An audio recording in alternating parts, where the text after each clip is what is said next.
Hi, this is Andrea for another edition of And It Starts Like This. I'm going to read you the first chapter of a brand new book, and hopefully you'll know the perfect reader for it. Today, we're going to read The Lost Library by Rebecca Stead. Chapter 1 is titled Mortimer. Mortimer waited on the cool stone basement floor in front of mouse door number 4, his fluffy orange body covering as much territory as it could. His paws were spread in front of him as if he were about to catch a watermelon. Books, in Mortimer's opinion, got it wrong about cats. In books, cats were usually stuck up, sometimes even uncaring, as if cats had no feeling at all. Cats had heart too. Feelings, his heart said. Mortimer had a lot of feelings. What he didn't have were a lot of words. Mice were better with words than he was. Mice talked a lot. The bell on top of Martinville Town Hall began to ring, as it did at 6 p.m. every day. The scratching behind the door was getting louder. A mouse would be coming through any second now. "Apples!" he heard a voice say.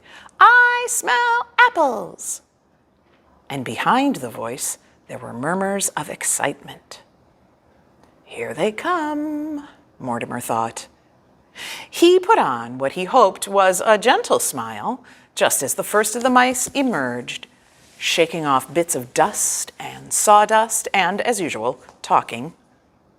"Is that a cat?" A second mouse appeared. "What sort of terrible place is this with a heartless cat standing by the door? This must be a bad dream." A third mouse popped through the hole. Mice, Mortimer knew, rarely traveled alone. "Welcome," Mortimer said. He glanced nervously at the potato bin. Last week, a mouse had managed to jump into it. Mortimer had had to wait for him, remaining perfectly still under the stairs for almost 3 hours. "Please follow me, mice," Mortimer tried to sound cheerful. "This way to outside." "But we just got inside," one of them whined. Using his outstretched arms, like windshield wipers, Mortimer herded them to a small mouse hole in another corner of the basement, also known as mouse door number 3. Mice, he'd learned, never liked to go out the same way they had come in. "That horrible cat has 6-toed feet. How terrifying!" Wait a minute. Could this cat be the 6-toed grouch? The exit, which was not far from the old library book cart, led outdoors, away from Mrs. Scoggin, the apples, and Mrs. Brock's cheese, and the potato bin.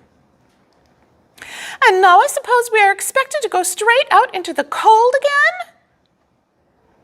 In fact, seeing Mortimer and his sizable paws, the 3 of them, the 3 mice, were already crowding around the mouse hole trying to leave. "Not cold," Mortimer said. "It's summertime. Be careful, though. There's a road on the other side of this door. Cars. But everything is fine." "Oh, great," one of them said. "Thanks for nothing, 6-toed grouch." And he disappeared through the hole. "And by the way, everything is not fine," the last mouse added. "I'm very hungry." But keeping her eyes on Mortimer's paws, he actually did have 6 toes on each, the mouse squeezed herself through the hole, backward. "Sorry," Mortimer said. "Keep moving, please. Sorry." "Cats are never sorry," said the mouse, just before vanishing into the night. "Everyone knows that cats have no feelings." Mortimer didn't say anything. There was no point, because the mice were all gone. He pressed his eye to the small hole, looking to see that they had made it safely across the road. "Goodbye," he whispered. "Goodbye and good luck."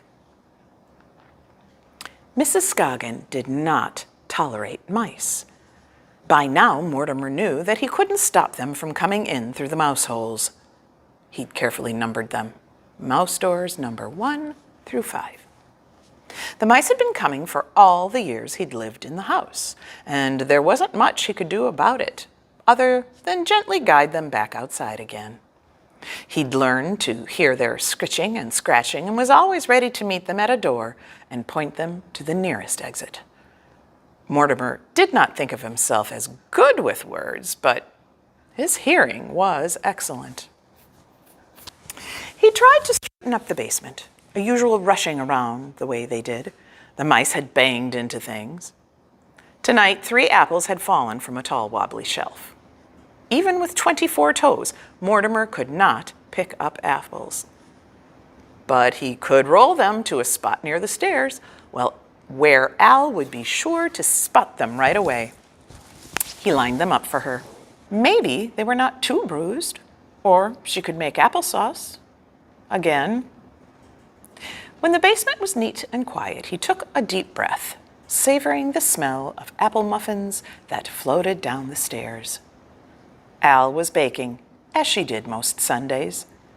Through one of the small, high basement windows, he saw the day's light fading. He exhaled and felt happy. Then his eye fell on the cart of old library books. His happiness went quiet, and a guilty feeling wrapped around him, like one of Al's hugs, which were always a little too tight. "My fault," his heart said for the millionth time. "All my fault." He looked away. End of chapter 1 for The Lost Library. Is this book a perfect fit for a kid you know? If so, come and check it out. Call us to put it on hold. The Lost Library is waiting for you.